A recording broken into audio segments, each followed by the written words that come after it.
kita.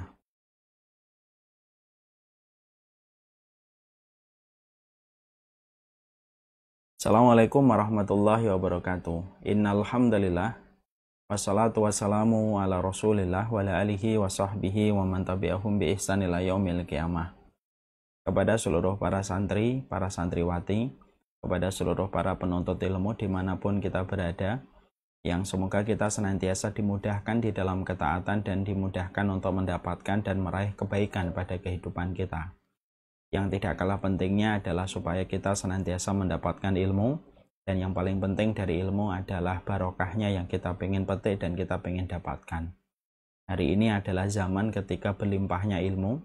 Kita dengan begitu gampangnya dan begitu mudahnya mendapatkan ilmu, tinggal scrolling, tinggal pencet, tinggal tekan, lalu akan terhampar kepada kita banyak ilmu dari Quran, tafsir ataupun hadis.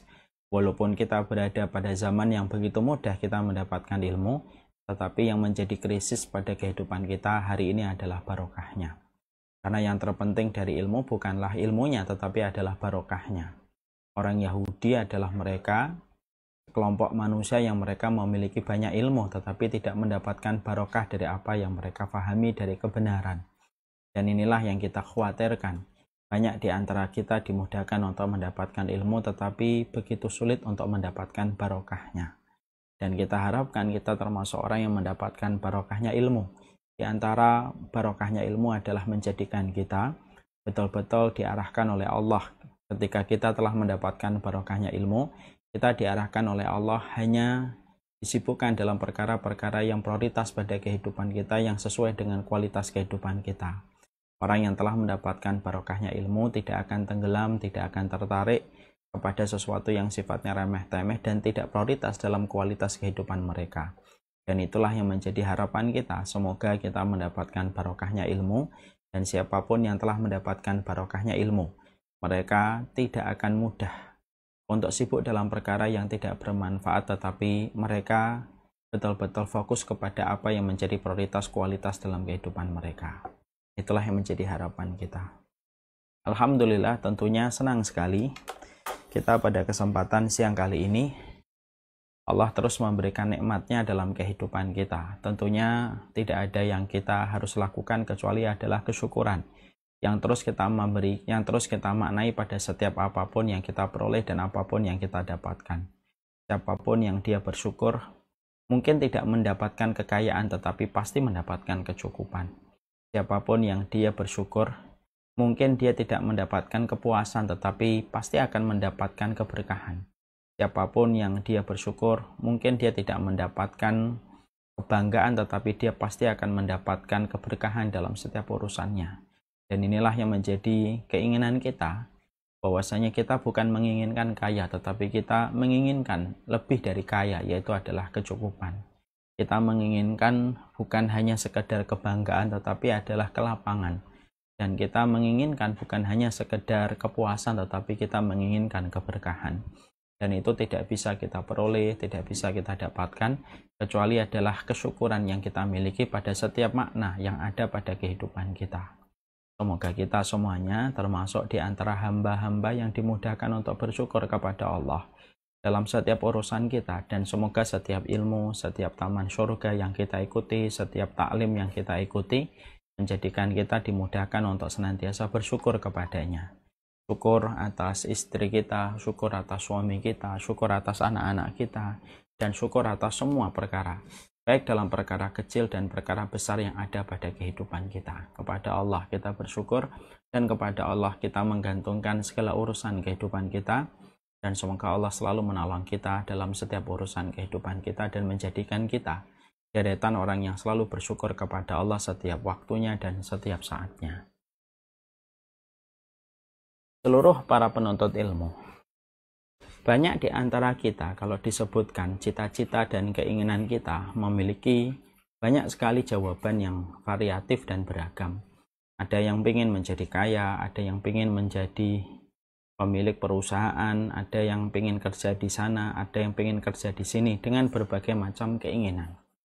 Di antara rata-rata jawaban yang dimiliki oleh manusia ketika mereka memberikan jawaban tentang apa yang dia inginkan pada profesi yang nanti dia dapatkan, sedikit sekali di antara kita yang menjawab bahwasanya di antara keinginan dan cita-cita kita adalah bagaimana kita bisa menjadi salah satu wali-walinya Allah di antara orang yang beriman. Padahal ini merupakan salah satu kedudukan yang begitu agung di antara manusia. Setelah kedudukan para nabi, kedudukan para rasul adalah kedudukan para wali-walinya Allah. Orang-orang yang mereka diberikan kecintaan, orang yang diberikan pertolongan oleh Allah dalam kehidupan mereka, maka inilah salah satu di antara posisi yang agung di antara manusia. Yang tentunya betapa bahagianya manusia kalau mereka mampu menjadi wali-walinya Allah di antara kehidupan. Banyak di antara kita memiliki sebuah anggapan dan memiliki sebuah persepsi bahwasanya wali-walinya Allah itu hanyalah wali yang 9 dari mereka yang telah menorehkan dakwah kepada bumi Nusantara dan tidak ada wali selain mereka. Padahal itu tentunya salah. Tentunya keberkahan bagi para wali yang telah menyampaikan dakwah kepada bumi yang kita cintai, bumi Nusantara. Tetapi tentunya bahwasanya wali-walinya Allah tidak hanya terbatas kepada mereka, karena sesungguhnya siapapun di antara manusia yang beriman kepada Allah dan dia senantiasa memperhatikan apa yang dia harus lakukan, kecintaan apa yang dia kerjakan yang menjadikan Allah ridha kepadanya, maka sejatinya kalau semua transaksi yang telah dia lakukan itu diterima oleh Allah, maka sejatinya dia telah menjadi walinya Allah. Allahu waliyul ladzina amanu. Allah itu penolong bagi orang-orang yang beriman. Dan sesungguhnya ini merupakan salah satu kedudukan agung yang terkadang luput dari perhatian kita, bahwasanya kita harusnya memastikan dan memantaskan diri kita supaya pada kehidupan kita, tujuan kita adalah kita ingin menjadi walinya Allah pada setiap urusan kehidupan kita dengan berbagai macam amal dan karakteristik perbuatan yang harusnya kita lahirkan pada kehidupan. Makanya inilah yang menjadikan kita harus mengerti siapapun di antara manusia, laki-laki dan perempuan, sejatinya dia bisa menjadi wali-walinya Allah. Makanya kita mendapati di dalam hadis qudsi, ketika Allah menyampaikan kepada kita di dalam salah satu hadis qudsi yang diriwayatkan dari jalurnya Imam Muslim, ketika Allah berfirman, "Wa ma yazalu 'abdi yataqarrabu ilayya bi syai'in mimma aftaratu 'alaihi wa la yazalu 'abdi yataqarrabu ilayya bin nawafil hatta uhibbah fa in kuntu ahbabtuhu kuntu sam'ahu alladhi yasma'u bihi wa basarahu alladhi yubsiru bihi wa yadahu allati yabtishu biha wa rijlahu allati yamshi 'alaiha wa la in sa'alani la utiyannahu wa la in ista'adani la uidannahu." Makanya Allah di dalam salah satu hadis qudsi Allah menyampaikan, "Tidaklah aku mendapati seorang hambaku di antara hamba yang beriman, mereka konsisten melakukan perkara-perkara yang wajib. Lalu mereka konsisten untuk menambahkan dengan perkara yang sunnah hatta uhibbah, sampai Allah itu jatuh cinta kepadanya." Nah, ini sudah jadi wali kalau dia melaksanakan yang wajib, melaksanakan yang lazim yang harus dia kerjakan dan menambahnya dengan yang sunnah, maka Allah pun jatuh cinta kepadanya. Kalau Allah sudah cinta kepadanya, maka Allah menjaga matanya, Allah menjaga telinganya, Allah menjaga tangan dan kakinya dari perbuatan dosa dan perbuatan-perbuatan maksiat yang dibenci oleh Allah. Kalau orang semacam ini sudah meminta pertolongan kepada Allah, Allah berikan pertolongan. Kalau dia sudah berdoa, Allah kabulkan. Dan ketika dia sudah meminta perlindungan kepada Allah, maka sesungguhnya dia pasti akan diberikan perlindungan oleh Allah. Maka itulah yang kita paham dari hadis qudsi ini, bahwasanya siapapun di antara manusia yang mereka terus menjalankan aktivitas dan karakteristik amal yang dicintai oleh Allah, maka sesungguhnya dia sedang bercita-cita membangun posisinya supaya dia menjadi walinya Allah untuk mendapatkan kebaikan di dunia dan keselamatan dalam kehidupan di akhirat. Makanya kalau kita harusnya mungkin berdialog sama diri kita sendiri, kadang-kadang kalau lagi termenung, ya kita harus selalu menasihati diri kita, saya harus menjadi walinya Allah. Bukan untuk merendahkan orang, bukan untuk mengecilkan peranan orang, bukan untuk menistakan apa yang telah dilakukan oleh orang, bukan menjadikan kita tinggi di mata manusia, bukan. Tapi supaya kita paham bahwasanya salah satu di antara karir terpenting dan teragung yang harus kita kejar pada kehidupan kita adalah bagaimana kita bisa menjadi walinya Allah. Di antara wali-walinya orang yang beriman ketika kita melakukan perkara-perkara yang menjadikan Allah ridho kepada kita dan meninggalkan perkara yang dimurkai oleh Allah. Maka sejatinya itu adalah walinya Allah. Karomahnya apa, Ustadz? Karomahnya tidak harus selalu berjalan di atas air. Karomahnya tidak selalu terbang di atas udara. Karena banyak orang menganggap wali identik dengan karomah. Betul, karomah itu pertolongan yang Allah berikan kepada para wali-walinya. Dan salah satu bentuk karomah bagi mereka telah menjadi walinya Allah adalah istiqamah. Bagaimana dia beriman kepada Allah, bertransaksi di dalam ketaatan, bertransaksi di dalam menahan dirinya dalam larangan, lalu dia diberikan oleh Allah sikap istiqamah, maka itulah karomah yang Allah berikan kepada para wali-walinya di antara bentuk karomah yang paling agung. Makanya Syekhul Islam mengatakan, a'dhamul karomati luzumul istiqamati. Sesungguhnya perkara karomah yang paling besar yang didapatkan oleh manusia di antara orang yang beriman setelah para nabi, karomah yang paling gede itu adalah luzumul istiqamah. Kamu mampu istiqamah dalam apa yang kamu lakukan, dalam semua transaksi ketaatan yang kamu kerjakan, dalam komitmen ketika engkau meninggalkan dosa dan meninggalkan kemaksiatan, maka itulah yang disebut dengan karomah yang didapatkan bagi mereka yang menjadi walinya Allah. Makanya kenapa kita mempelajari kitab 40 karakteristik mereka yang dicintai oleh Allah Subhanahu wa taala, karena sesungguhnya buku ini menghimpun di dalamnya seluruh maklumat, seluruh kabar yang datang dari Allah, seluruh kabar yang datang dari Rasulullah dengan perkataan-perkataan para ulama salih dan salaf terdahulu. Ketika mereka menampilkan kepada kita berita yang bisa menjadikan kita melakukan aktivitas dan karakteristik yang bisa menjadikan diri kita dicintai oleh Allah. Maka inilah yang menjadikan kita membahas kitab ini bersama dengan Majelis Ta'lim Royan setiap bulannya, karena ini merupakan bagian dari ikhtiar yang sedang kita lakukan ketika kita dalam kehidupan ini ingin menjadi wali-walinya Allah di antara orang yang beriman, dan semoga Allah terima seluruh transaksi yang kita lakukan di dalam ketaatan kita, bukan hanya mengikuti sunnah, tetapi menjadi walinya Allah ketika kita mengamalkan yang wajib dan mengikuti sunnah dari yang datang dari Rasulullah Shallallahu Alaihi Wasallam. Dan itulah yang kita harus mengerti, yang menjadi latar belakang dan motivasi bagi kita mempelajari kitab 40 karakteristik mereka yang dicintai oleh Allah Subhanahu wa taala.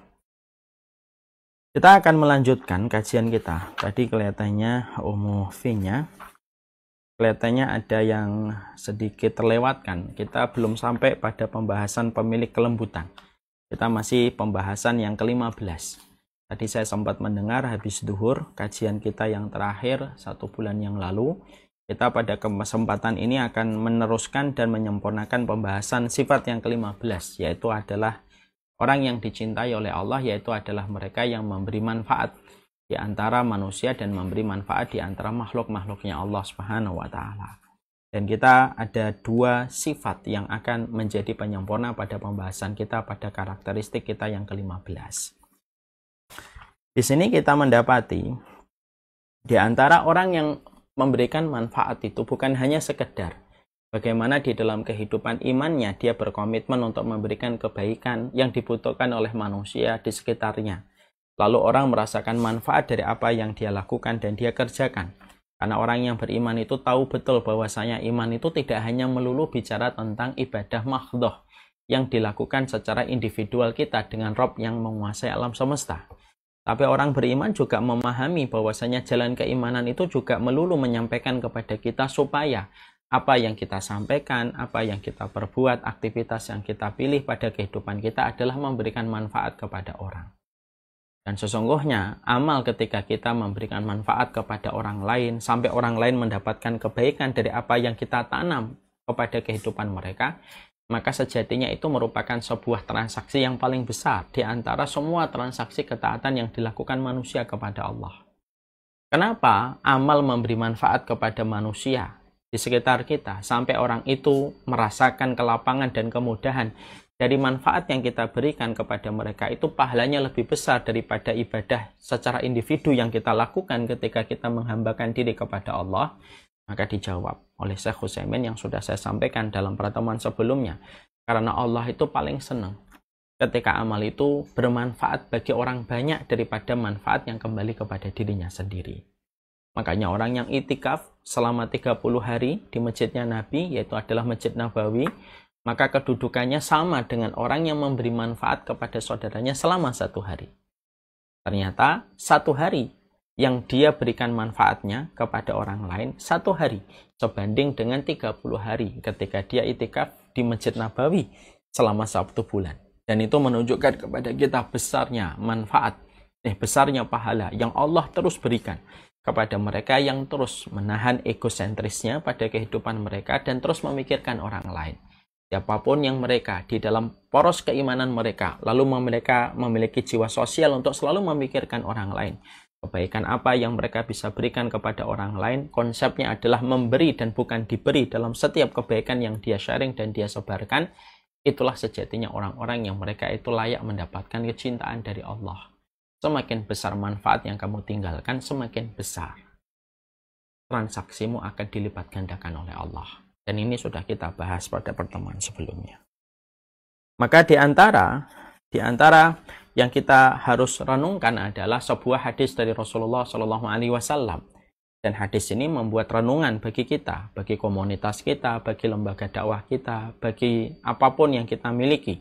Ada sebuah riwayat yang datang dari riwayat yang disampaikan di dalam beberapa riwayat. Dari riwayat Bukhari juga ada, dalam Imam Tirmidzi juga ada. Rasulullah SAW mengatakan, Inna lillahi aqwaman yakhtasuhum bin ni'am lima nafi'il ibad. Allah itu ternyata memiliki orang-orang yang Allah pilih untuk Allah berikan nikmat kepada mereka selama lima nafi'il ibad. Selama orang-orang yang Allah berikan nikmat itu terus memberikan manfaat kepada orang-orang di sekitarnya. Jadi ada orang-orang yang mereka dipilih oleh Allah itu menjadi fasilitator untuk memberi manfaat kepada orang, di mana Allah menurunkan nikmat itu kepada mereka, berkumpul di mereka, lalu mereka lah yang menjadi fasilitator untuk memberikan manfaat kepada orang. Selama mereka terus menjadi fasilitator kebaikan dan anugerah kepada orang lain, maka selama itu pula Allah memberikan nikmat kepada mereka. Wa yusabbituha indahum. Allah akan mengawetkan anugerah nikmat yang Allah berikan kepada mereka, manafa'uhum, selama mereka terus memberikan manfaat kepada orang. Jadi mungkin ada di antara kita, mungkin saya, mungkin kita di antara beberapa orang, ada orang-orang yang mereka itu telah dipilih oleh Allah. Saya berikan kepadamu kelebihan, saya berikan kepadamu rezeki, saya berikan kepadamu anugerah dari karunia yang aku limpahkan kepadamu selama lima nafi'il ibad, selama kamu terus memberikan manfaat dan menjadi fasilitator kebaikan itu kepada orang banyak. Yusabbituha indahum, kata Rasulullah, Allah akan mengawetkan nikmat itu kepada mereka selama syaratnya dipenuhi. Apa syaratnya? Memberikan manfaat kepada orang. Manafa'uhum, selama manfaat itu dirasakan oleh orang. Fa'idahum lam yanfa'uhum hawwalahallahu anhum ila ghairihim.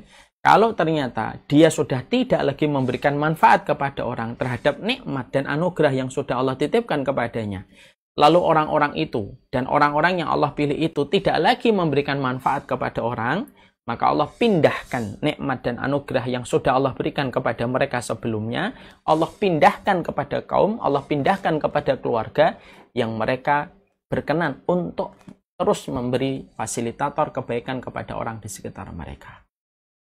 Jadi hadis riwayat Tirmidzi ini terus memberikan kepada kita sebuah perkara penting dalam sebuah narasi. Kehidupan kita ini terus memberi manfaat. Jadi kebahagiaan itu bukan apa yang kita peroleh, tapi apa yang kita sharing dan apa yang kita bagi. Itulah kata quote yang sering kita dapatkan di sosial media. Kebahagiaan itu bukan apa yang kamu peroleh, tapi apa yang kamu beri. Ternyata memang betul. Semakin memberi, semakin Allah memberikan kepercayaan kepada dirimu untuk terus memberikan manfaat kepada dirimu selama dirimu terus memberi manfaat kepada orang lain. Manafa'uhum, yusabbituha indahum manafa'uhum. Allah akan terus memberikan manfaat kepada dirimu, anugerah kepada dirimu selama kamu memberi manfaat kepada orang lain. Fa'idha lam yanfa'uhum, tapi kalau kamu, orang yang diberikan nikmat, sudah tidak lagi mau untuk memberi manfaat kepada orang. Orang-orang di sekitarnya sudah tidak lagi merasakan manfaat dari apa yang dia miliki ketika Allah memberikan nikmat dan karunia kepada mereka. Hawwalallahu anhum ila ghairihim. Maka Allah mencabut nikmat, Allah mencabut anugerah. Yang dulunya Allah pilih mereka untuk diberikan karunia itu, Allah pindahkan kepada kaum yang lain yang mereka berkenan untuk memberikan manfaat ketika mereka dipilih menjadi fasilitator manfaat kebaikan kepada orang di sekitar mereka. Jadi itu yang kita harus mengerti. Makanya betul kalau quote-quote yang ada pada motivasi-motivasi kualitas kehidupan itu apa? Bahagia itu bukan apa yang kamu ambil, tapi apa yang kamu sharing. Dan betul itu. Selama kamu sharing, selama itu pula kamu akan diberikan manfaat. Tapi selama kamu tidak kemudian memberikan sharing, maka mudah bagi Allah untuk mencabut apa yang telah Allah berikan kepadamu sebelumnya. Ketika kamu berhenti untuk memberikan manfaat kepada orang. Bisa jadi ada di antara jamaah yang hadir di sini. Di Zoom ada 325, di live IG hampir 500-an lebih. Di antara kita ada yang terus dikasih oleh Allah kelapangan rezeki. Tanpa kita sadari, Allah memberikan kelapangan kepada dirimu dengan satu catatan. 5 nafi'il ibad. Kamu diberikan oleh Allah banyak rezeki itu supaya kamu terus menyebarkan manfaat kepada orang banyak. Yusabbituha indahum. Dan Allah akan terus memberikan nikmat itu kepadamu selama kamu terus memberikan manfaat kepada orang. Selama kamu terus memberikan kebaikan kepada orang terhadap rezeki yang Allah berikan kepadamu. Dan Allah akan ganti dengan mudah. Kun fayakun jadi. Allah akan cabut selama kamu berhenti untuk memberikan manfaat kepada orang. Itulah yang melahirkan sebuah pandangan kehidupan orang yang paham sunnah. Orang yang paham sunnah itu tidak usah keluar-keluar. Kami ngajinya sunnah. Alah, tidak usah deklarasi. Mengikuti sunnah itu kewajiban yang tidak perlu kamu deklarasikan dan proklamirkan. Banyak orang yang saya kenal tidak usah keluar-keluar bicara tentang sunnah, tidak usah mengaku-ngaku dirinya sunnah, tidak usah mengaku-ngaku travelnya lah, taklimnya sunnah, tapi hidupnya sunnah. Dan salah satu di antara karakteristik mereka yang mengikuti sunnahnya Rasulullah, hidupnya terus memberi manfaat dan menahan dirinya untuk menyakiti orang di sekitarnya. Banyak orang, maaf ya, fakta kita jumpai, banyak orang yang suka memproklamirkan dirinya sunnah. Taklimnya adalah taklim sunnah. Apapun yang dilakukan tidak lepas dari sunnah. Tapi kehidupannya tidak mencerminkan sunnah. Terus menyakiti, terus merendahkan orang, terus meremehkan orang, dan hidupnya tidak memberikan manfaat kepada orang banyak.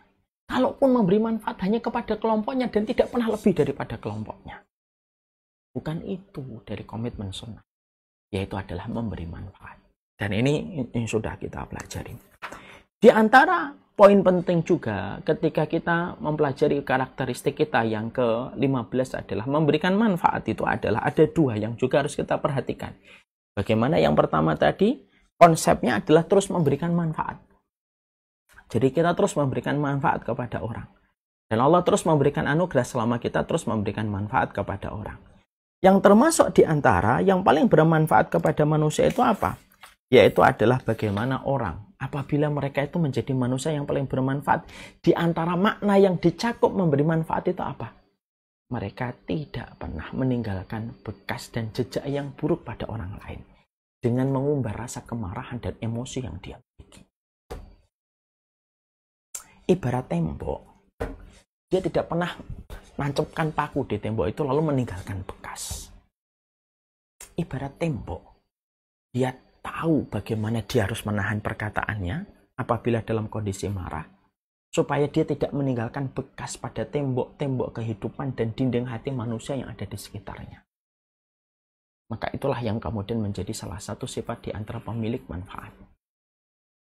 Orang, kalau terus memberikan manfaat, tapi dia begitu gampang untuk mengumbar kemarahannya, emosinya, kepada keluarganya, kepada anak keturunannya, lalu mengumbar kemarahannya, emosinya kepada orang-orang di sekitarnya, walaupun terus memberi manfaat.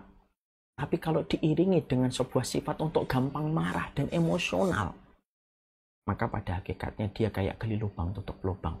Apa yang dia beri dipakai untuk menutupi efek kerusakan yang ditimbulkan dari kemarahannya.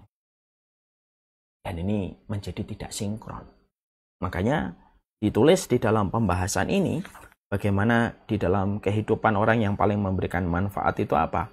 Orang yang paling memberi manfaat itu tidak selalu harta.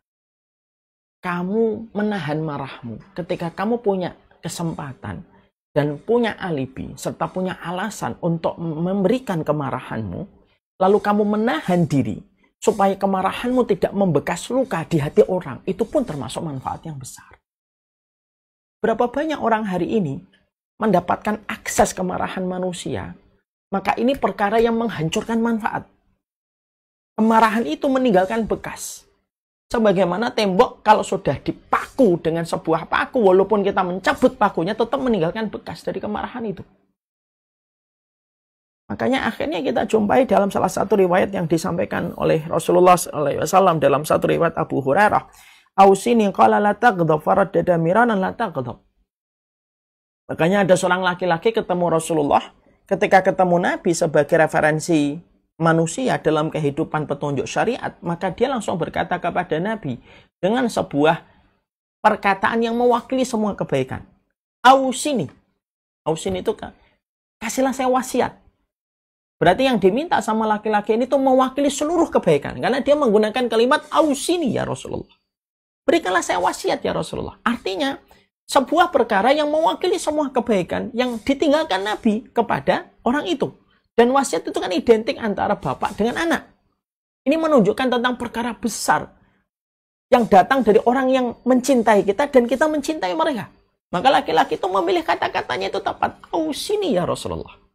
Dia tidak mengatakan alimni ya Rasulullah. Dia tidak mengatakan ya Rasulullah ajarkan saya. Tidak. Dia tidak memilih kata alimni. Dia memilih kata ausini ya Rasulullah. Kasih saya wasiat ya Rasulullah. Kasih saya wasiat ya Rasulullah. Lalu kemudian Rasulullah SAW mengatakan, la taghdab, raddada miraran la taghdab. Maka Rasulullah SAW mengatakan janganlah marah. Orang itu mengira perintah ini terlalu sederhana atau wasiat ini terlalu sederhana. Lalu laki-laki ini mengulang kembali, ausini ya Rasulullah, la taghdab. Laki-laki ini mengulang kembali. Mungkin dia kira ada yang lain lagi, wasiat yang lebih baik mungkin ada wasiat yang lebih baik daripada wasiat jangan marah. Dia ulang kembali, ausini ya Rasulullah, la taghdab, jangan marah. Faraddada miraran. Rasulullah mengulang jawaban yang konsisten sama. Setiap laki-laki ini berkata, ausini ya Rasulullah. Jawabannya konsisten dengan satu jawaban. Jangan marah. Dan itu yang diucapkan oleh Rasulullah. Syekh Abdul Badawi Al-Khalafi pada pembahasan ini, Syekh Abdul Badawi Al-Khalafi dalam pembahasan ini, penulis buku ini menempatkan pembahasan jangan marah dimasukkan oleh beliau pada pembahasan sifat yang ke-15. Mari kita mencoba untuk merilit. Kenapa Syekh Abdul Badawi Al-Khalafi sebagai penulis buku ini menempatkan sifat menahan marah pada sifat yang bermanfaat? Apa sih korelasinya?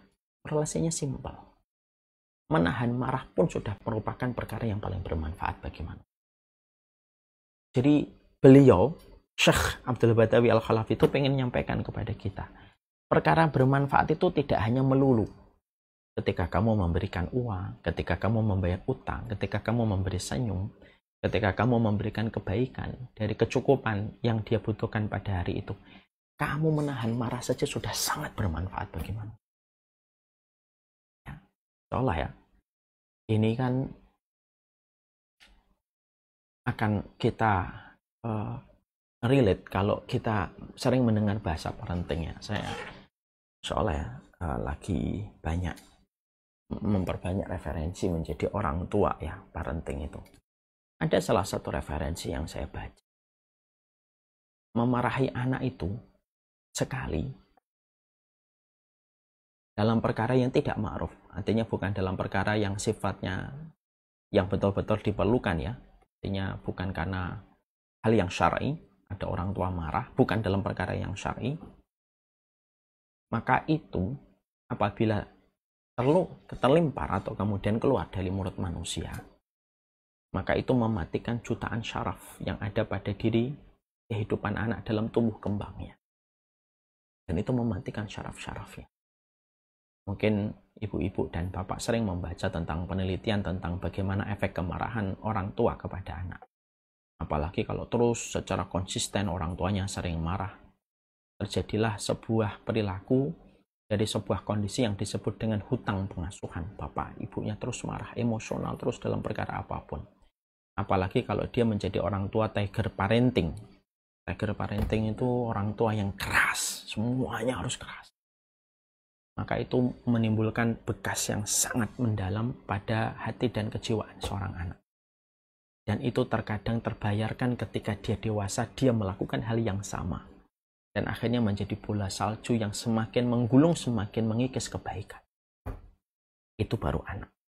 Dan ternyata kita menjumpai secara medis terbukti ketika Rasulullah diminta dengan sebuah kata wasiat dengan mengatakan la taghdab, jangan marah.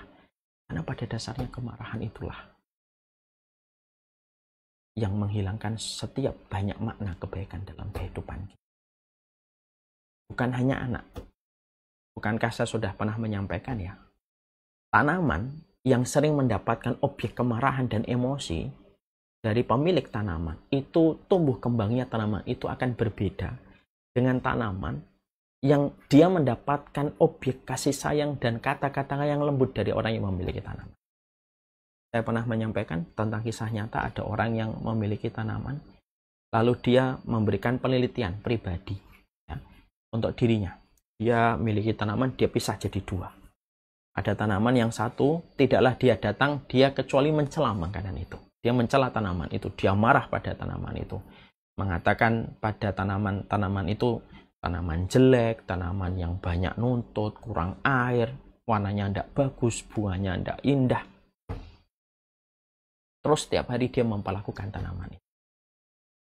Ada tanaman yang satunya, tanaman yang dia itu selalu kalau datangi dia perlakukan dengan baik, kata-kata yang lembut dia sampaikan, dan terjadi sebuah perbedaan hasil. Ketika beberapa bulan tanaman yang pertama layu sebelum masa yang ditentukan. Adapun tanaman yang diberikan kata-kata yang lembut tumbuh kembangnya menjadi bagus. Ada sebuah berita yang pernah saya baca di Kepulauan Solomon di daerah Samudra Pasifik. Ada sebuah Kepulauan Solomon yang saya pernah membaca sebuah rumor di kepulauan itu, kalau ingin untuk memotong sebuah pohon yang besar, caranya mereka itu unik.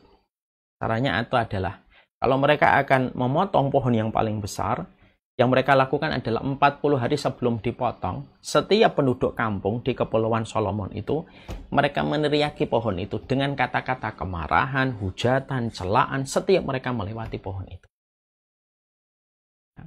Jadi setiap mereka melewati itu, pohon ganggu, pohon tidak ada manfaatnya, suka buat sampah, terus saja tiap waktu saja.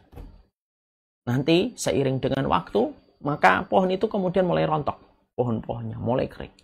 Kalau sudah mulai kelihatan redup pohon itu, nanti ada orang yang naik ke puncaknya, ke atap dari dahan pohon itu. Lalu kerjaannya tiap hari adalah mengumpat dan marahi pohon itu. Sampai beberapa waktu akhirnya pohon itu sudah mulai ringkih. Lalu seketika ringkih barulah dipotong dengan mudah. Entah ini benar atau tidak rumor yang pernah saya baca di Kepulauan Solomon di daerah Samudra Pasifik ya. Tapi setidaknya ini relate dengan apa yang kita harus mengerti. Salah satu perkara manfaat itu, kalau kita memang tidak bisa memberi hadiah atau tidak bisa memberikan kebaikan, simple kok. Kamu tahan marah.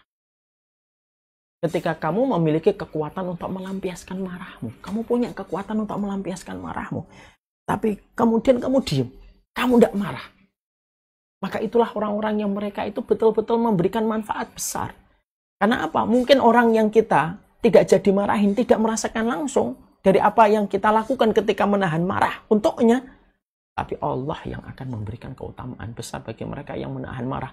Orang yang menahan marah karena Allah, itu berada pada garansi dan jaminannya Allah. Makanya kemudian kita mendapati dalam satu riwayat dari Bukhari, wa man kaffa ghadabahu satarallahu auratahu. Siapapun yang mereka itu mampu menahan marahnya, maka Allah akan menutup aurat-auratnya. Dari aibnya, dari khilafnya ketika mereka menahan. Maka betul akhirnya kita sering jumpai orang kalau sudah meluapkan marahnya, malah terkadang membuka tentang hakikat dirinya sendiri. Kalau sudah marah-marah, akhirnya dia membuka tentang jati diri mereka sendiri ketika mereka itu melampiaskan kemarahannya. Dan itu merupakan perkara besar. Karena apa? Menahan marah itu memang berat. Sulit, tapi ujungnya manis. Melampiaskan kemarahan itu melegakan di awal, tapi ujungnya adalah kerusakan.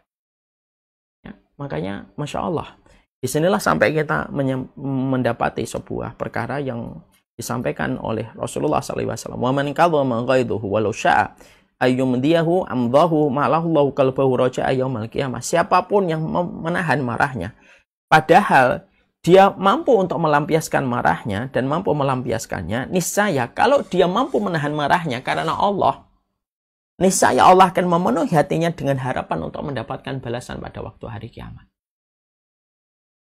Jadi ini termasuk salah satu di antara pilar kebaikan yang kita berikan kepada orang. Ketika kita menahan kemarahan dari apa yang kita mampu untuk melampiaskan kemarahan. Dan kita bisa membayangkan ketika kemarahan kepada suami, kemarahan kepada anak, kemarahan kepada istri ditahan karena Allah Subhanahu wa taala dan mengharapkan balasan di sisi Allah, maka itu akan dipenuhi hatinya dengan rojaan, dengan sebuah pengharapan untuk mendapatkan balasan di sisi Allah. Ini terkadang agak sedikit berbenturan dengan psikologi dan kejiwaan yang hari ini kita dapatkan di masyarakat. Banyak orang yang berkata, kalau emosi itu diluapkan, biar lega. Makanya ada yang namanya room itu namanya angry room atau apa, atau panic room ya. Yang mana pada ruangan itu orang itu membayar hanya untuk meluapkan kemarahan. Dia banting kulkas, dia banting akuarium, dia banting apapun. Setelah lega dia bayar sesuai dengan barang yang dia telah pilih untuk dihancurkan. Nah, tentunya tadi kita mendapati melampiaskan kemarahan itu melegakan. Melampiaskan kemarahan itu melegakan. Dalam sesuatu yang sifatnya prematur. Kayaknya melegakan, tapi ujungnya pasti ada keburukan yang didapatkan. Masalah menjadi lebih rumit, menjadi susah untuk diarahkan, menjadi sulit untuk dicarikan solusi. Kenapa? Ketika marah itu sudah dilepaskan. Padahal kemarahan itu merupakan bagian dari di antara sifat-sifat setan, itu membuat kemarahan yang memunculkan permusuhan. Itu yang dilakukan oleh setan. Maka ketika seseorang itu, orang di luar mengatakan kalau kamu nggak meluapkan, kamu yang nanti stres. Karena orang kalau hanya sekedar menahan marah, toh, ya memang akan frustasi. Tapi ketika orang itu menahan marah, sembari dia menghadirkan hatinya bahwasanya menahan marah itu akan mendapatkan balasan di sisi Allah, orang yang mengkaitkan apapun yang dia rasakan dikembalikan kepada balasan di sisi Allah, itu tidak sama dengan orang yang melakukan sesuatu tanpa dia kaitkan itu kepada Allah.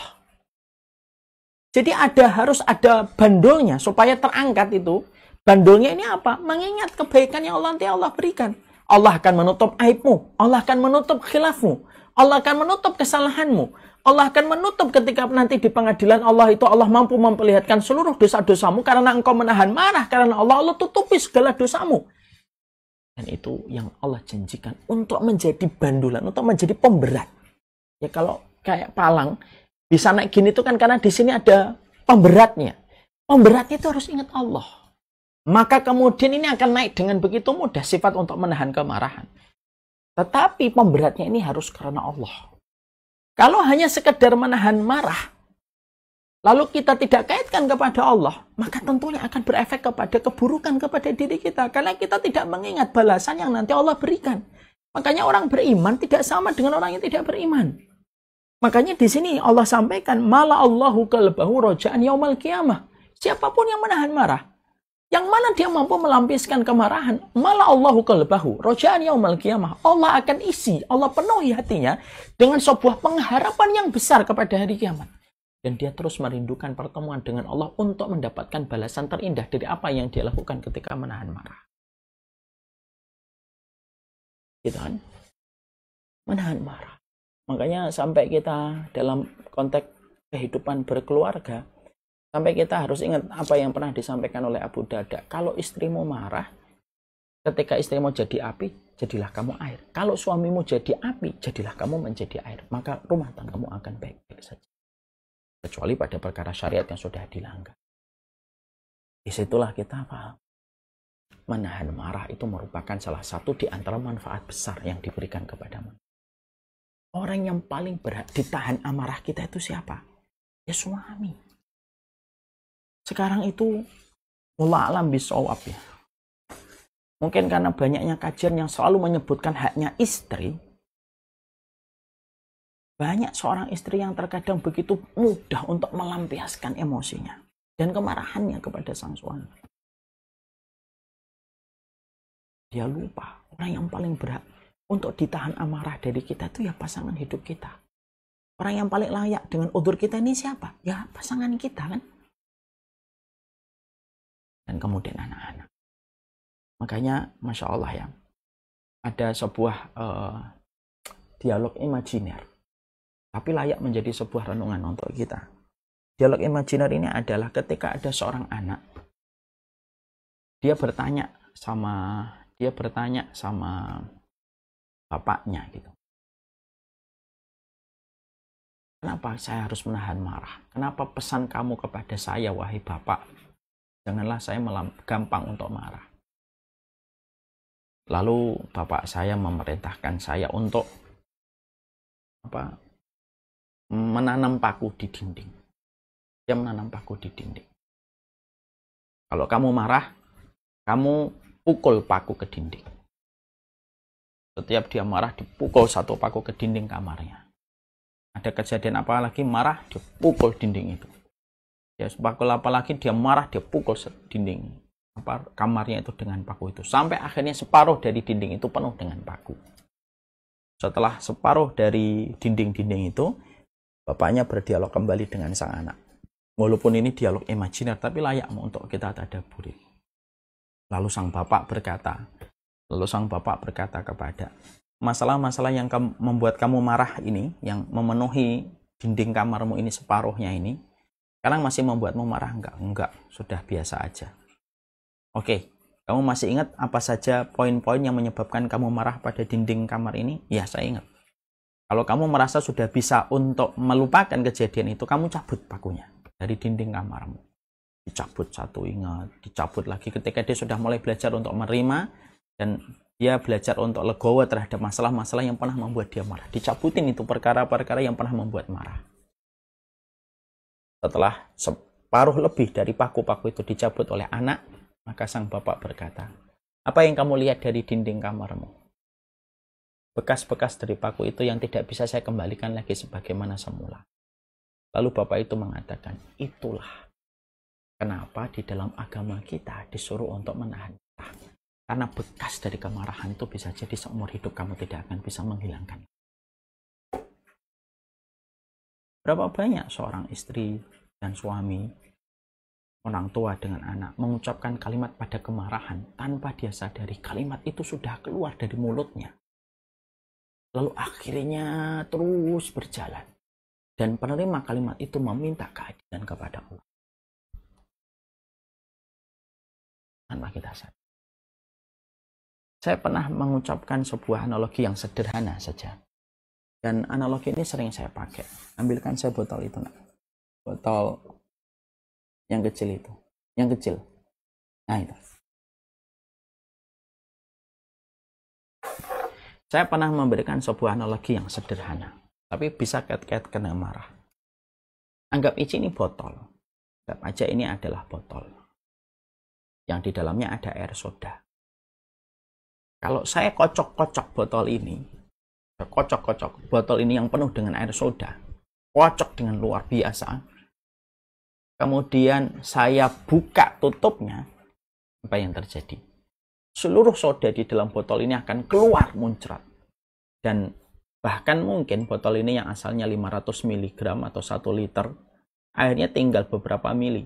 Karena sebagian besar dari air itu muncrat ketika tutupnya kita buka.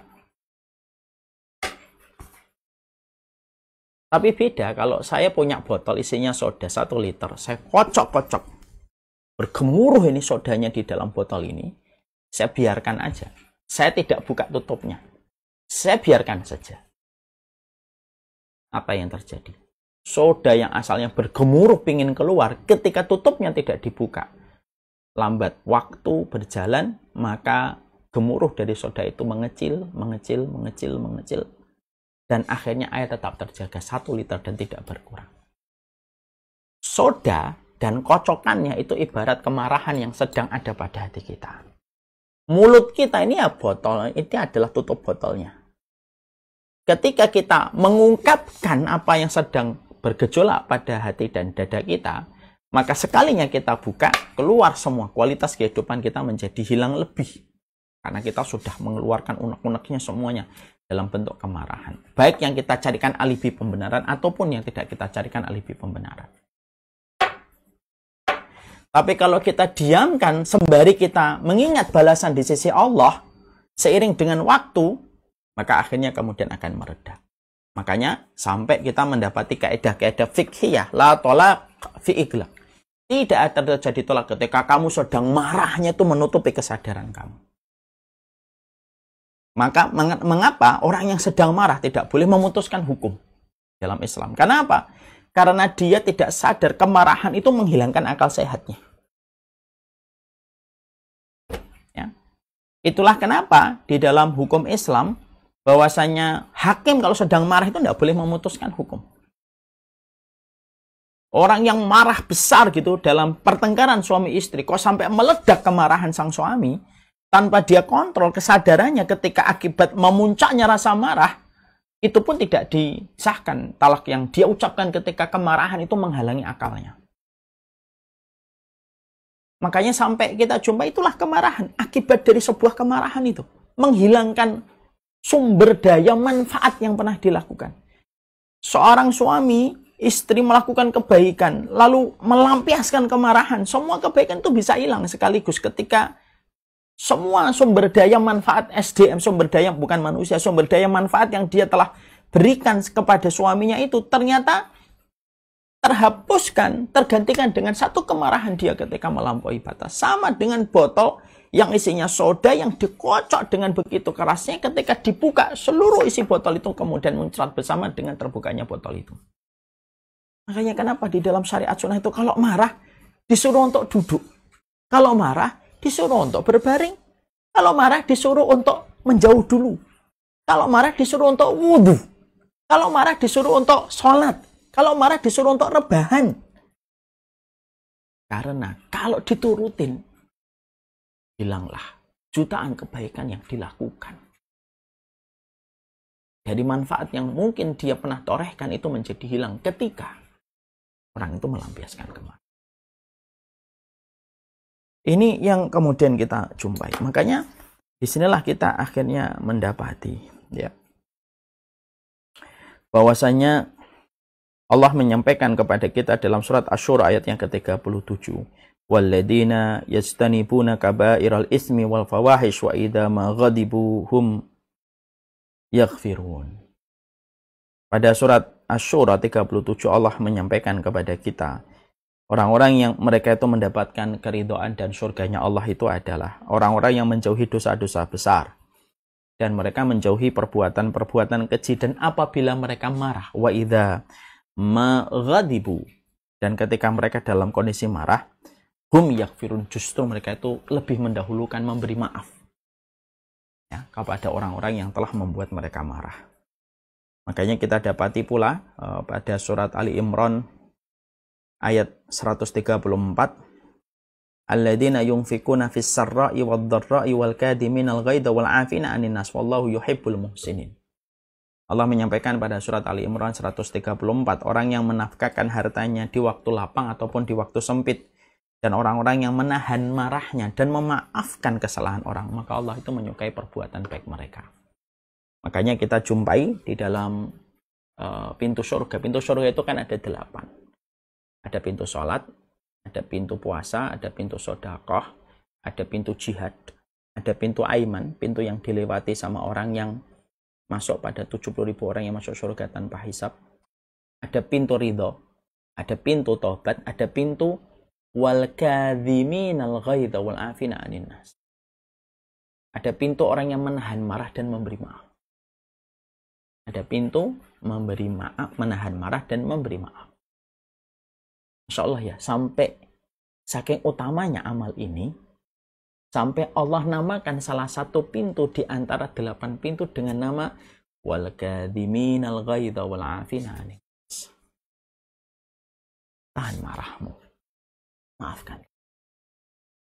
Makanya kalau kita mendapatkan kezaliman, pada hakikatnya dan pada sejatinya siapapun di antara kita kan pasti pernah mendapatkan kedoliman.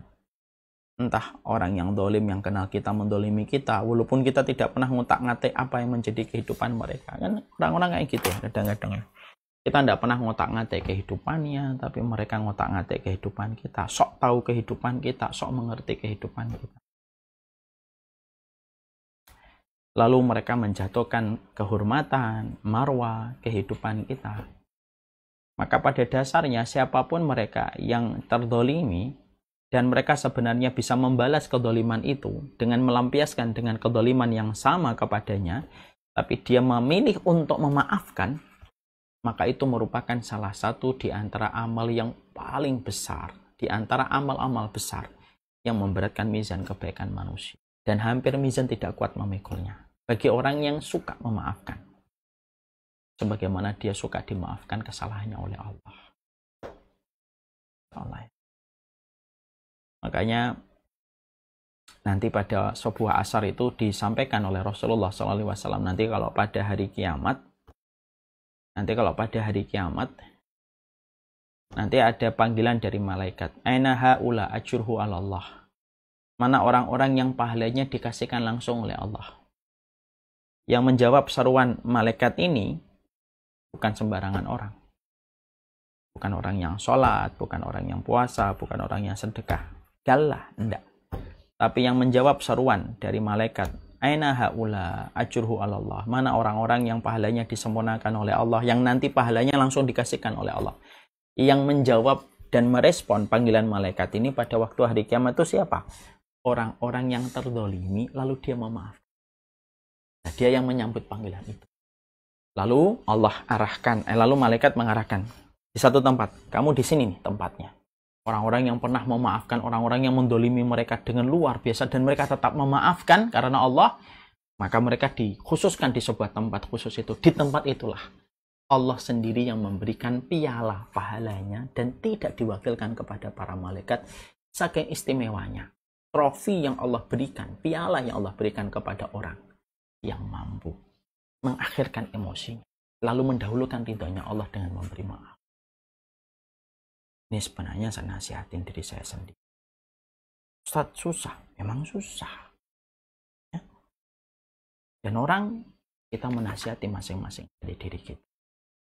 Maka inilah yang kita menjadi penyempurna dalam pembahasan kita yang ke-15. Jadi kenapa pembahasan orang yang dicintai oleh Allah adalah orang yang paling bermanfaat bagi manusia? Ternyata di situ ada pembahasan menahan marah dan memberi maaf. Karena salah satu manfaat besar bagi kehidupan manusia apa? Tahan marah, beri maaf. Tahan marahmu, beri maaf.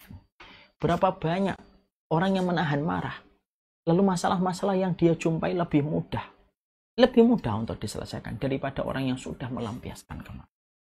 Kecuali pada kemarahan yang sifatnya syar'i. Marah itu ada dua. Marah karena Allah itu merupakan sebuah kewajiban. Dan marah karena pribadi itu merupakan perkara yang layak kita tahan untuk mengharapkan roja'an yaumal qiyamah, untuk mengharapkan pahala di sisi Allah. Kita banyak ngasih maaf, kita banyak ngasih manfaat, tapi diiringi dengan sikap pemarahnya kita, tidak akan terlalu bermanfaat apa yang kita beri kepada orang lain. Ibarat dinding, kalau sudah dipaku, walaupun engkau memaafkannya, dicabut pakunya, tetap meninggalkan luka pada dinding itu. Allah alam bisawab. Ini yang kita pelajari pada kesempatan hari ini, Masya Allah.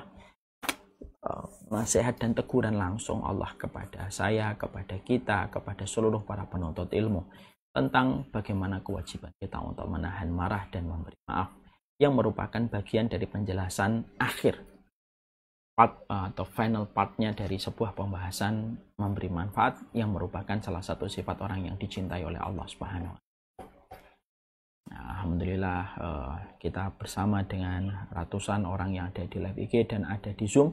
Semoga kita bisa mengambil faedah, dan doakanlah kami dalam setiap keberkahan ilmu yang kami sampaikan, karena orang yang paling layak untuk didoakan adalah orang yang menyampaikan ilmu, supaya mereka senantiasa berada pada keikhlasan dan komitmen di dalam pengamal. Wallahu a'lam bishawab. Ini yang dapat saya sampaikan. Saya serahkan kembali kepada Umufinya.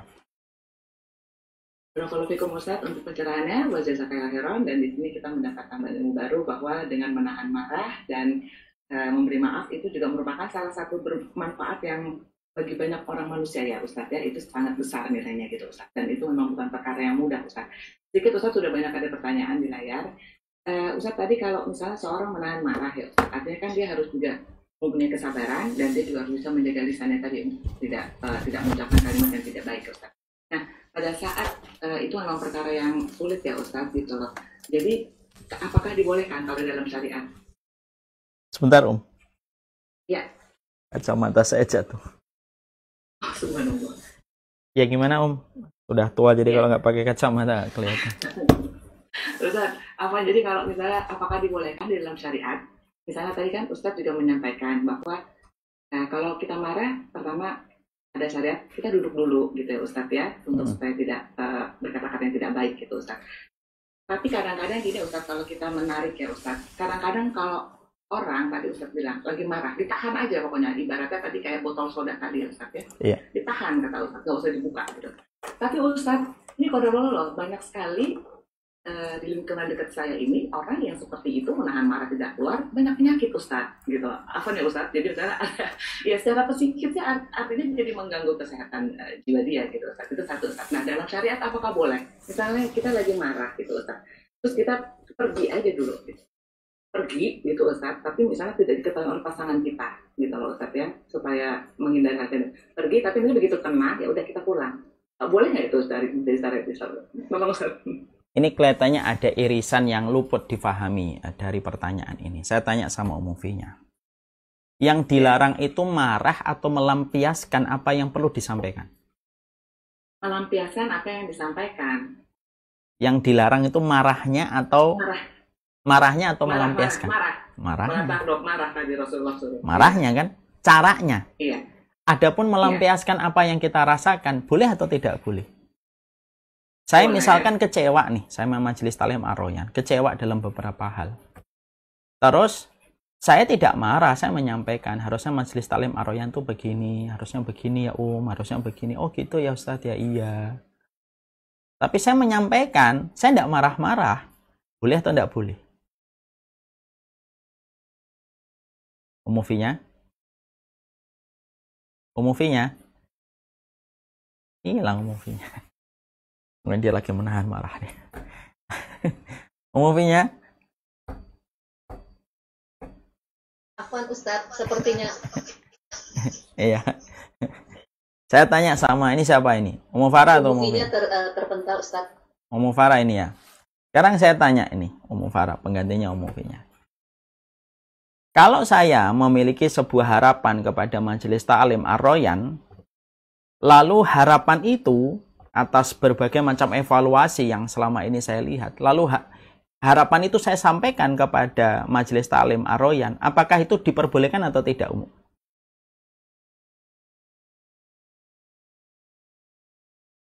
Hilang juga. Ya, jadi... Iya, Ustadz Afwan, saya tidak pakai laptop hari ini, maaf. Diperbolehkan Ustadz. Diperbolehkan kan? Tapi kalau saya memiliki sebuah kekecewaan sama majelis taklim Ar-Royan, lalu kemudian saya langsung sampaikan, tapi packaging yang saya pilih adalah packaging kemarahan. Umufinya tuh tahu nggak di majelis taklim itu harusnya begini. Mikir nggak sih selama ini ikut kajian ini, kenapa sih kayak gini? Itu marah atau itu sesuatu yang diperbolehkan? Itu marah atau menyampaikan keinginan? Itu menyampaikan keinginan tapi dengan packaging kemarahan. Yang dipermasalahkan oleh syariat itu bukan menyampaikan. Yang dipermasalahkan oleh syariat itu packaging yang kamu pilih. Formasi ketika kamu menyampaikan. Itu yang dipermasalahkan. Bukan berarti kemudian kita tahan. Enggak. Diluapkan, disampaikan. Tapi bukan dengan packaging kemarahan. Jadi jangan sampai kita salah memahami ini. Oh, kalau marah, itu berarti saya tidak boleh menyampaikan apapun. Ya orang yang salah tidak akan tahu kesalahannya. Silakan sampaikan, tapi pilih waktu ketika kamu sudah mereda marahnya. Sampaikan dengan cara yang baik, dengan cara yang lembut. Bukankah kita sering mendengar sebuah tips-tips dalam parenting itu ya, walaupun saya agak kurang setuju ya, parenting itu nggak bisa pakai tips. Parenting itu harus memakai whole package dalam sebuah kurikulum yang jelas. Tapi ada tips parenting yang bagus, yang mereka itu mengatakan, jangan mengatakan kamu nakal, jangan mengatakan itu, tapi pilihlah kata. Bagaimana kalau kita mengerjakannya begini ya? Kan mungkin lebih enak daripada mengerjakannya begitu. Itu kan berarti seni di dalam menyampaikan. Lah Islam itu yang dilarang itu kemarahannya. Tapi kalau kamu punya seni untuk menyampaikan dengan cara yang lebih baik, ya sampaikan. Apalagi niatnya untuk meluruskan. Dan untuk membuat keadaan menjadi lebih baik ketika dikembalikan kepada aturan syariat. Jadi ketika menahan marah itu bukan berarti kita tahan, kita pendem sendirian. Orang itu terus melakukan hal yang salah. Enggak. Yang dipersoalkan dalam pembahasan tadi itu adalah marahnya. Adapun kamu harus menyampaikan, sampaikan. Tapi sampaikan dalam waktu yang ketika kamu sudah lapar. Makanya akhirnya apa? Di dalam kehidupan dalam kita berbicara itu yang kita harus selalu minta kepada Allah itu, yaitu adalah waktu yang baik dan tepat. Kadang-kadang apa yang kamu sampaikan baik, tapi waktunya tidak tepat. Ketika kamu sedang marah, akhirnya tidak tepat. Sebenarnya kan kita diperlukan untuk menunggu saja, menunggu 1 jam, 2 jam, 1 hari, 2 hari. Ketika marahnya sudah hilang, sampaikan. Tentunya penerimaan orang juga akan berbeda sekali. Jadi tolong jangan sampai kita salah paham. Yang dilarang itu format kemarahannya. Adapun konten menyampaikan, sampaikan apabila menyampaikan. Saya misalkan punya unek-unek tentang Royan. Misalnya, ya saya sampaikan, tapi ketika saya tidak lagi dalam kondisi marah, saya biarkan berlalu dulu. Saya lalu kemudian beberapa waktu saya sampaikan. Begini loh saya tuh harusnya mengharapkan majelis taklim Royan itu begini dan begitu. Maka kalau ada itu yang terjadi, berarti dia sudah menyampaikan dengan cara yang baik. Berarti itu bukan marah. Dia menyampaikan dan perkataannya dilihat kepada kitabullah dan sunnah. Apa yang menjadi harapan beliau itu sesuai dengan kitabullah dan sunnah atau tidak? Oh iya, ya sudah selesai.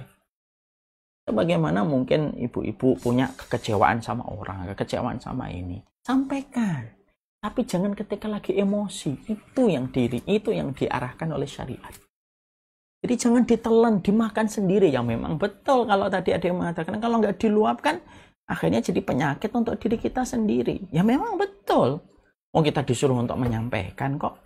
Kita disuruh untuk menyampaikan. Sampaikan dengan niat yang baik, dengan cara yang baik. Berapa banyak sebuah kebaikan itu tidak tersampaikan, message dari kebaikan itu karena bridging yang dipakai tidak bagus. Nah, itulah pentingnya sebuah fasilitator, sebuah fasilitas, sebuah wasilah memilih yang terbaik. Bisa dipahami movie-nya? Ya, insya Allah dipahami Ustaz. Nah, Ustaz Afwan deh sedikit tadi, itu kan kalau hubungan dengan manusia, serta manusia insya Allah bisa. Ustaz. Tapi kalau kadang-kadang ya sama pasangan nih, kan loh, pasangan bukan manusia. Bukan, ya, bukan Ustaz. Maksud saya kan pasangan yang dekat sama kita nih.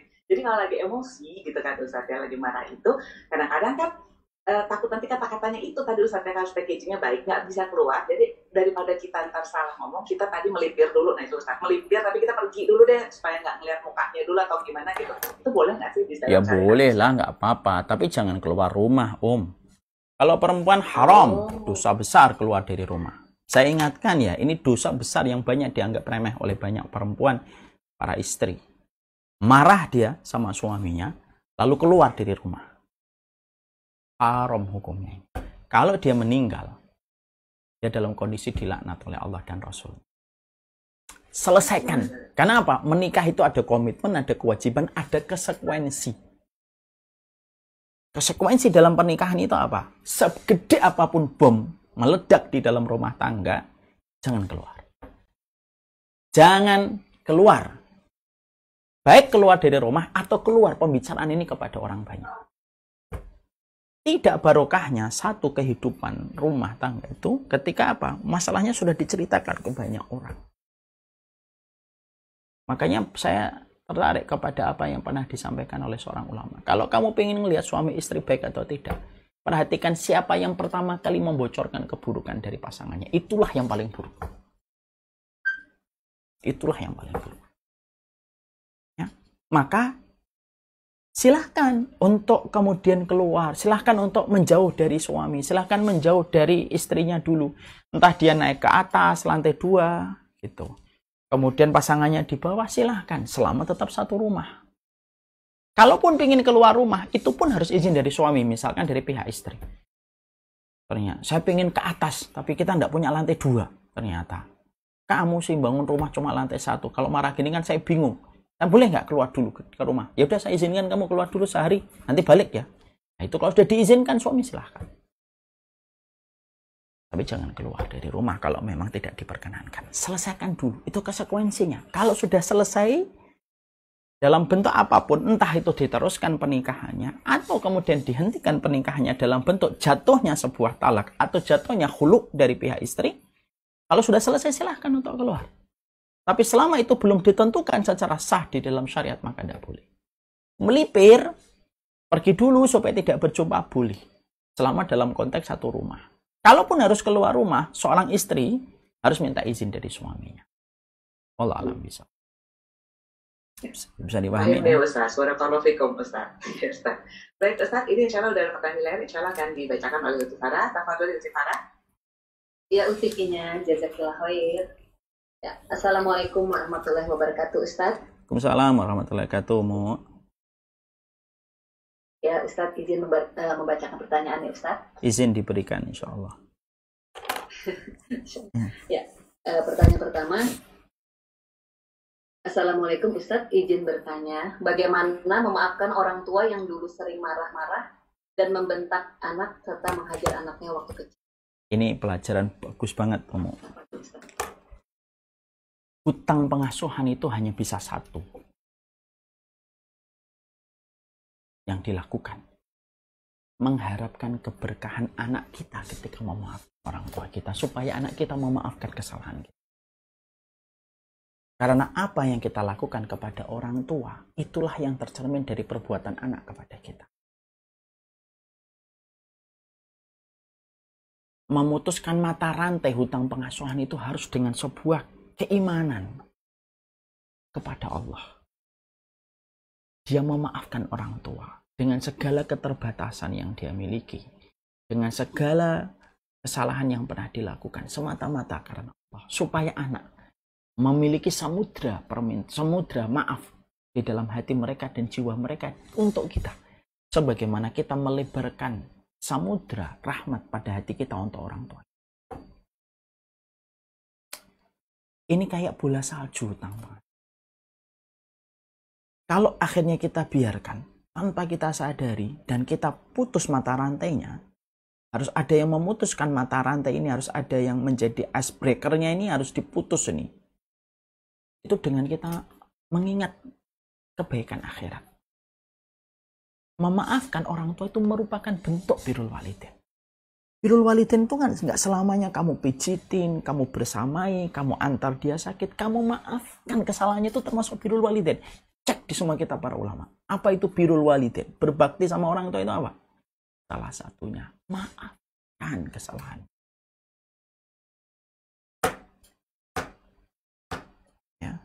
Karena kita tidak bisa nanti membedakan antara marah yang benar atau marah yang ditunggangi oleh setan kepada orang tua. Banyak anak menyimpan kemarahan sama orang tua, merasa karena dia menjadi objek kemarahan dari orang tua, tanpa disadari objek kemarahan itu yang akhirnya sudah ditunggangi setan. Lalu dia terus mencari alibi pembenaran tentang sikap orang tua itu untuk terus menjaga jarak dari orang tuanya. Tanpa dia sadari.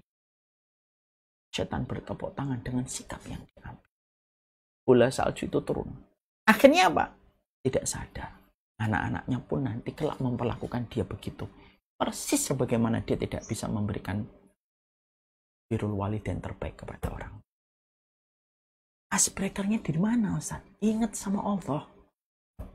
Orang yang paling berhak untuk kita berikan maaf itu adalah orang tua kita. Sebesar apapun kesalahan orang tua, kamu tidak akan bisa membayar manisnya air susu yang kamu minum sampai membentuk kehidupanmu hari. Sebesar apapun kesalahan orang tua, tidak akan pernah kamu menghapuskan keringatnya orang tua ketika mereka telah memberikan penghidupan yang sebaiknya dan selayaknya kepada dirimu. semoga Allah memberikan kemudahan untuk kita. Ya Ustadz, jazakallah khair Ustadz.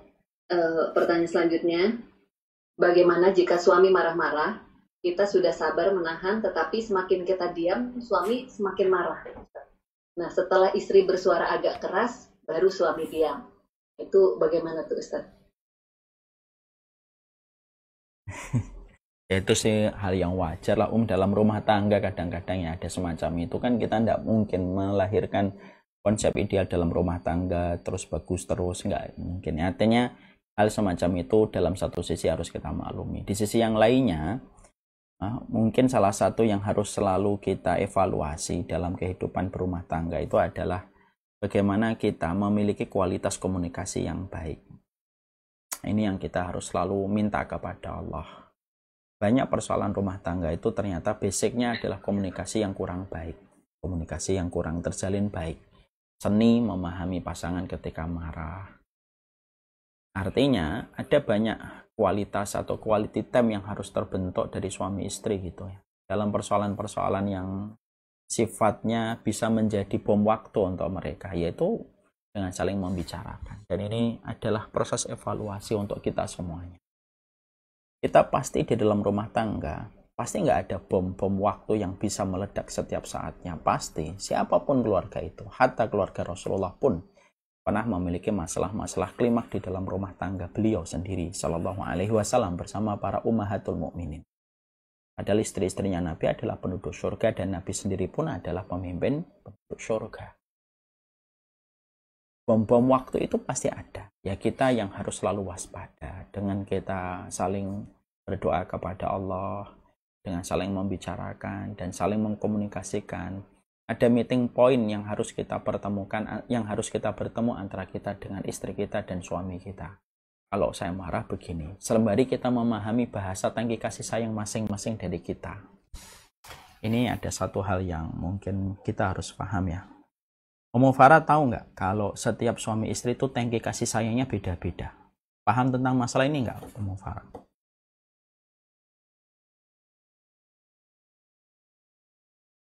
Putus lagi.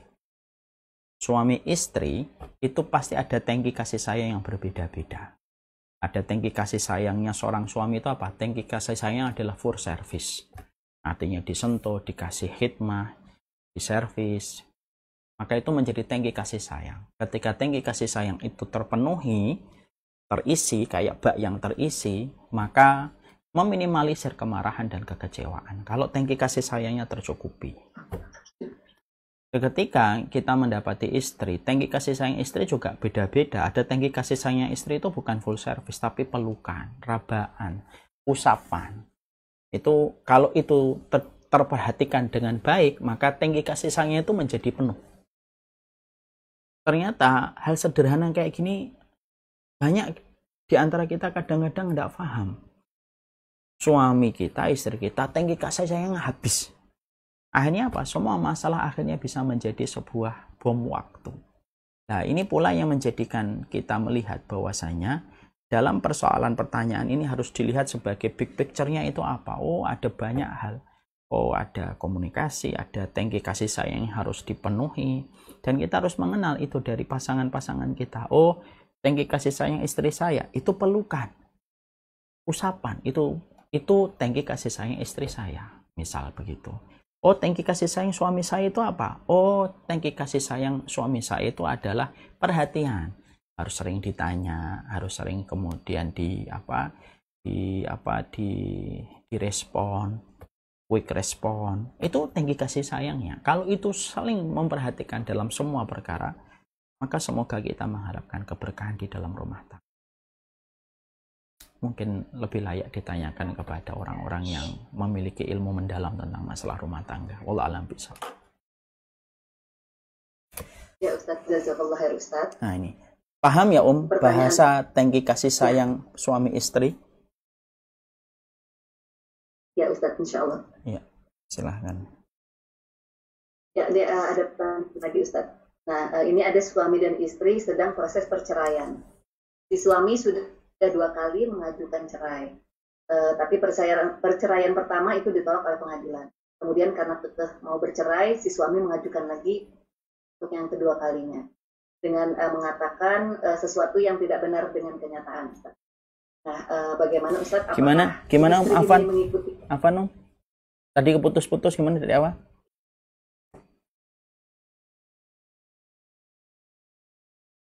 Sebentar Ustaz. Jadi gini, jadi dia mengatakan di pengadilan tidak sesuai dengan kenyataan, Ustaz, karena dia kekeh mau menceraikan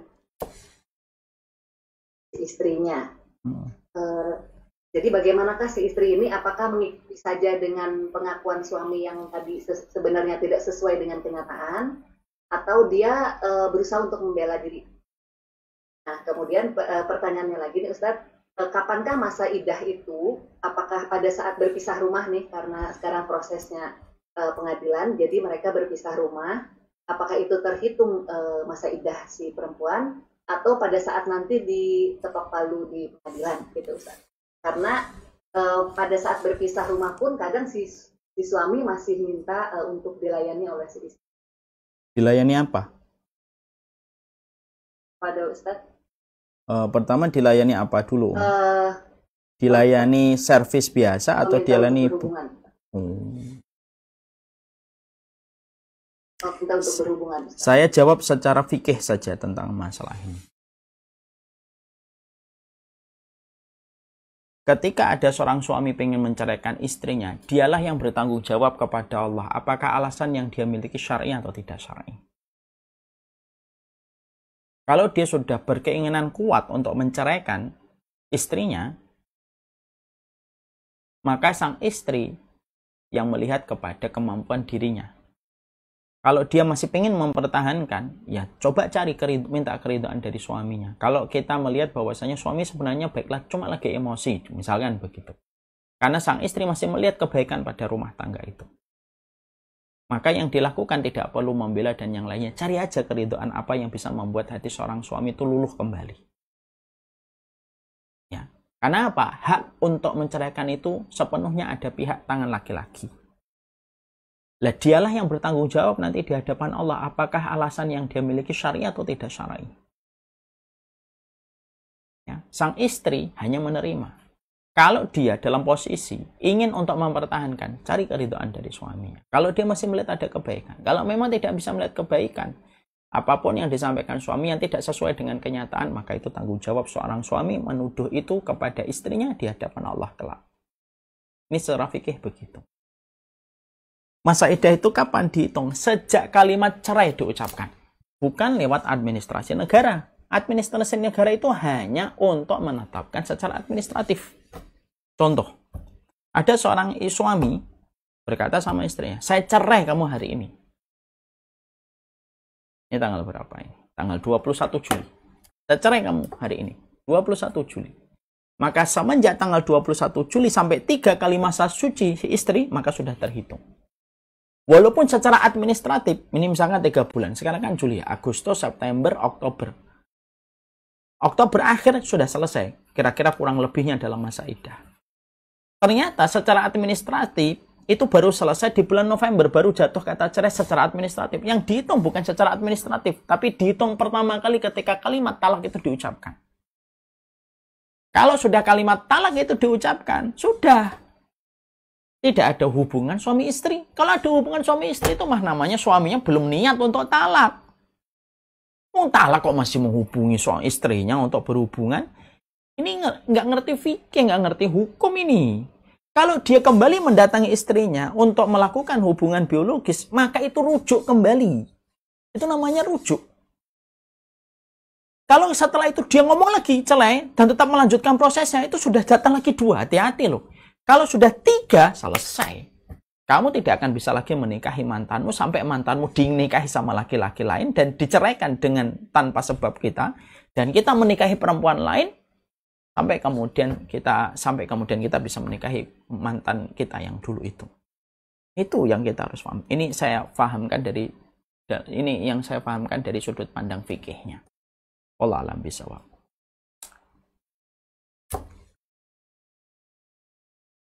Bisa dipahami, Om? Ya, Ustaz. Insya Allah, Ustaz. Ya, pertanyaan selanjutnya, Ustaz.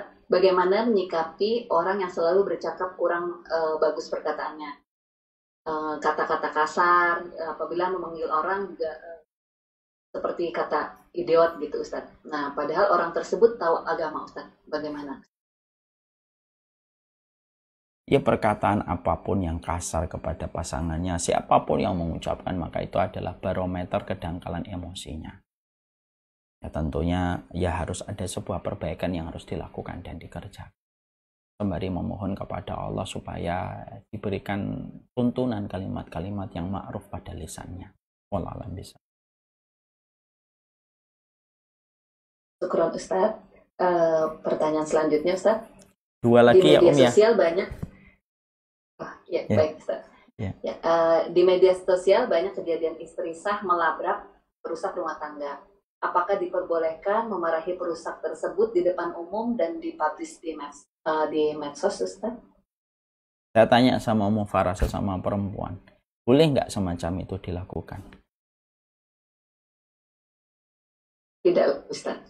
Nah, itulah jawaban yang benar. Ya, walaupun seluka apapun dan sebesar apapun luka yang terjadi, penyelesaiannya orang yang berilmu tentunya tidak boleh sama dengan penyelesaian orang yang tidak berilmu. Janganlah kita menjadikan apa yang trending dan viral itu menjadi bagian dari kehidupan kita dan menjadi referensi untuk kita. Apa yang trending itu biarkan aja trending, tapi tidak perlu menjadi sebuah persepsi dan tidak perlu menjadi sebuah tren untuk kita. Walaupun mungkin kita sepakat bahwasanya yang dilakukan orang itu mungkin lukanya besar, menimbulkan hal yang parah gitu. Tapi selesaikan dengan cara yang lebih ma'ruf yang menggambarkan kita adalah seorang penuntut. Wallahu a'lam. Ya Ustaz, jazakallahu khair Ustaz.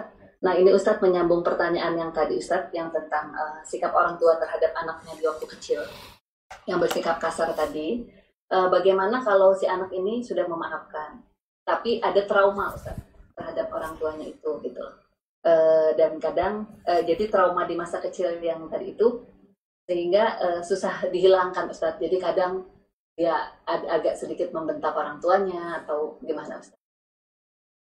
Ya, kalau itu sudah dalam posisi untuk membentak orang tuanya, sudah dalam bentuk bingkai, bukan salah satu bingkai birrul walidain.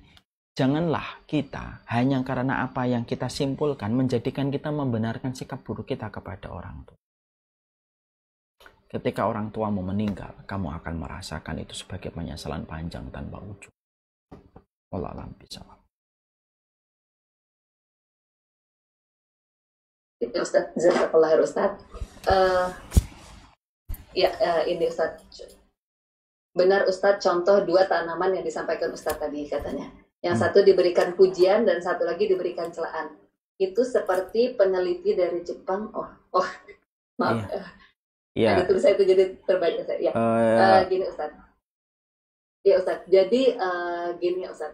Kalau misalnya kita tadi ya Ustaz sudah udah punya trauma itu, tapi kita tetap ini ya Ustaz, harus mengembalikan ke diri kita sendiri ya Ustaz, bahwa kita saya maafkan orang tua saya maafkan. Harus kita selalu kembalikan seperti itu ya Ustaz, berarti iya, Ustaz. Betul. Supaya untuk salah satu untuk menghilangkan trauma itu juga ya. Betul. Sambil kita mengingat kebaikan-kebaikan yang telah dilakukan oleh mereka pada kehidupan kita. Para ulama itu menyampaikan ya, untuk menghilangkan trauma itu mengingat kebaikan orang itu.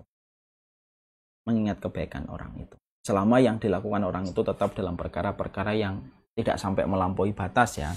Contohnya misalkan, kecuali dalam perkara yang melampaui batas, misalkan dirudu paksa atau diperkosa ya, tentunya ya itu harus kita sikapi dengan ketegasan kan orang semacam itu. Tapi kalau dalam perkara-perkara yang masih dalam bentuk kemakluman, misalkan seorang orang tua yang terkadang tidak tahu kesalahannya, mungkin ilmunya ketika mendidik kita belum sebagaimana majunya ilmu hari ini gitu ya, udah maafkan aja. Mengingat kebaikan mereka itu bisa mengembalikan memori yang baik.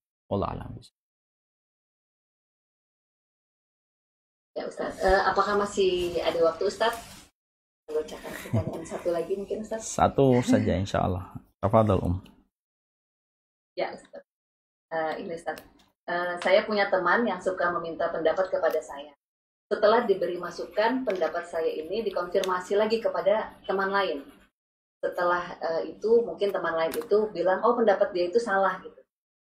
Nah, jadi itu bagaimana Ustaz? Apakah kita tetap memberi pendapat saja atau kita udah tidak usah lagi Ustaz memberi pendapat kepada teman kita tersebut gitu Ustaz? Sampaikan aja kepada dia. Salah satu bentuk bertanya itu tidak memindahkan perkataan kita kepada perkataan orang lain. Itu salah satu adab di dalam bertanya.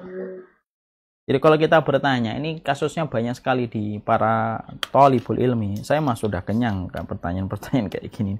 Jadi kadang-kadang kita ini ditanya, lalu yang nanya menanyakan ke yang lain, ke ustadz lain.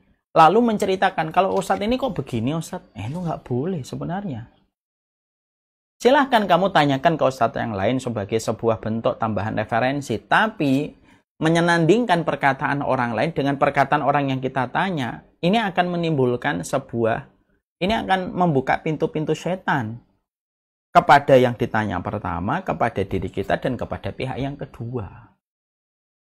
Jadi kalaupun kita harus bertanya, nih misalkan kita sudah nanya ke sini, kita sudah dapat jawaban, kita pengen tambahan referensi dari orang lain gitu ya. Dan sifatnya memang begitu, bukan sifatnya karena meragukan jawaban, memang sifatnya pengen tahu. Tidak usah kita menyampaikan, wah pihak ini yang mengatakan begini. Kadang-kadang enggak. Ini Ustadz Fulan ngomongnya begini nih. Saya pernah semacam itu. Ini ada kejadian nyata ya, salah satu di antara kejadian-kejadian yang pernah terjadi umum. Saya pernah ditanya, Ustadz, sholat 4 rakaat sebelum asar itu ada nggak? Ada Dia memang bukan termasuk 12 sholat rawatib, tapi dia termasuk sholat sunnah yang memiliki keutamaan besar 4 rakaat sebelum sholat asar. Saya jawab begitu. Qadarullah, beliau tanya sama ustadz lain, ada nggak sholat 4 rakaat sebelum asar? Oh, nggak ada itu. Bid'ah itu perkara semacam itu. Ditanyakan semacam. Lalu beliau berkata, ini dari Ustadz Umar itu katanya ada. Wah, nggak ada itu.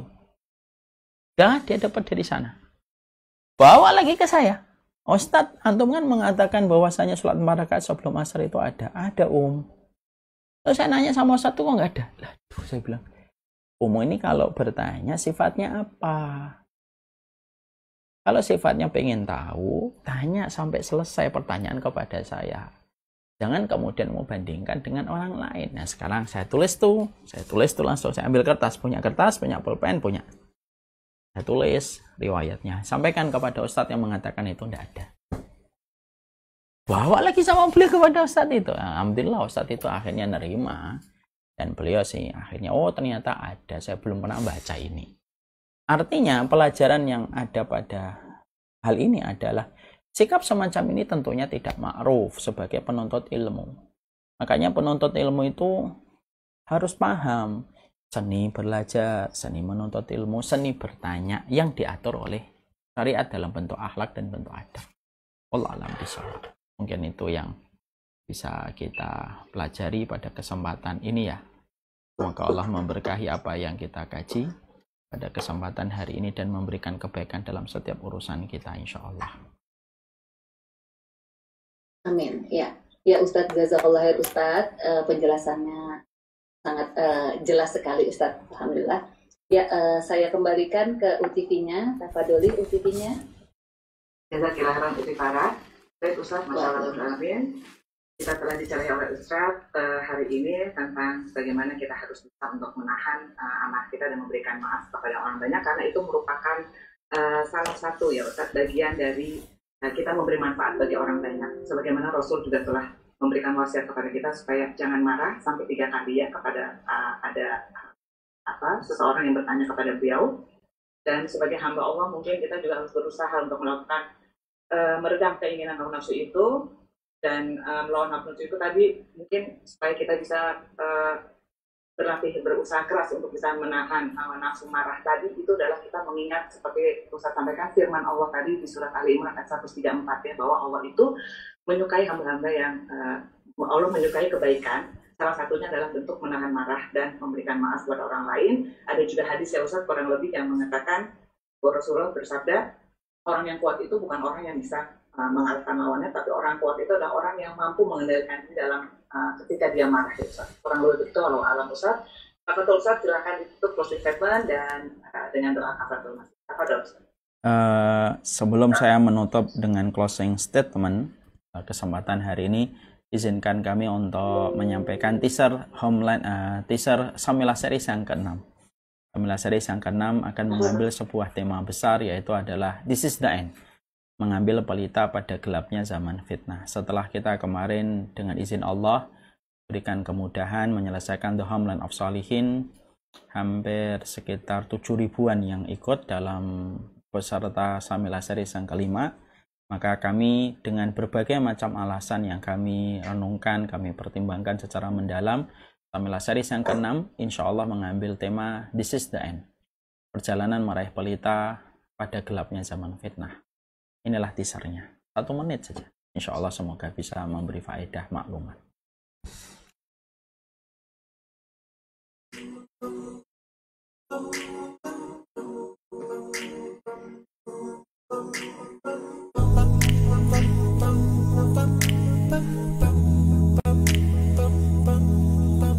If I should ever leave this life, then this is my goodbye. No, I will always love you, and I won't ever leave your side. Please know that I did my best, and I've been nothing but blessed. I pray that we meet again in our new address. Oh yes, in heaven, with you every second, in the Prophet's presence. So take this moment to remember all the good times, remember all my love.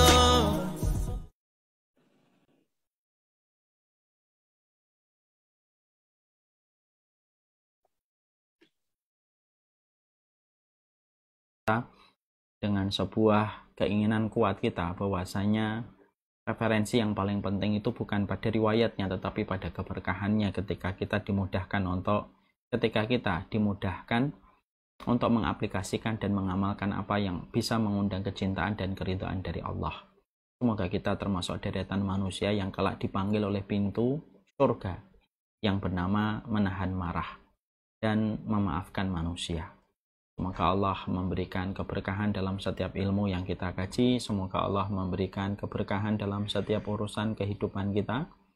Dan semoga Allah memberikan kebaikan kepada seluruh rekan-rekan panitia di Aroyan, Majelis Talim Aroyan. Bagi yang ingin untuk mendapatkan informasi lebih lanjut tentang Samilah Series yang ke-6, This is the End, mungkin nanti melihat di kolom chat oleh admin kami pendaftaran di 0857 751 50057. Tidak ada insya Allah di kolom chat. Jazakumullah khair kepada seluruh rekan-rekan dan sahabat serta seluruh para santri di Majelis Talim Ar-Royan. Semoga Allah memberikan kebaikan dan kemudahan. Kita tutup dengan kafaratul majlis. Subhanakallahumma wa bihamdika asyhadu an la ilaha illa anta astaghfiruka wa atubu ilaik. Ini yang dapat saya sampaikan. Saya mohon pamit undur diri, maaf segala atas kesalahan. Assalamualaikum warahmatullahi wabarakatuh. Waalaikumsalam warahmatullahi wabarakatuh, Ustaz. Waalaikumsalam. Insya Allah kita berjumpa lagi bulan depan dan semoga apa yang Ustaz sampaikan tadi menjadi ilmu barokah untuk kami semua, Ustaz. Dan insya Allah juga kami akan menyampaikan kembali apa yang telah kami dapatkan hari ini, insya Allah kepada keluarga kami, anak-anak kami, saudara dan kerabat-kerabat kami. Baik sahabat Al-Quran, Amit kita telah menyelesaikan kajian siang ini dengan Ustaz Umar Bita, dan kami mohon maaf apabila ada pertanyaan-pertanyaan mungkin yang belum sempat tadi dibacakan. Dan akhir kata dari kami, mohon terus dukung juga kajian online kami dengan berinfak ke Bank Syariah Indonesia atas nama Farah Rahmayanti. Semoga Allah memberkahi kita semua dalam pertemuan ini. Hadani Allah wa iyyakum ila siratal mustaqim. Assalamualaikum warahmatullahi wabarakatuh. Barakallahu fikum Ustaz. Assalamualaikum warahmatullahi wabarakatuh.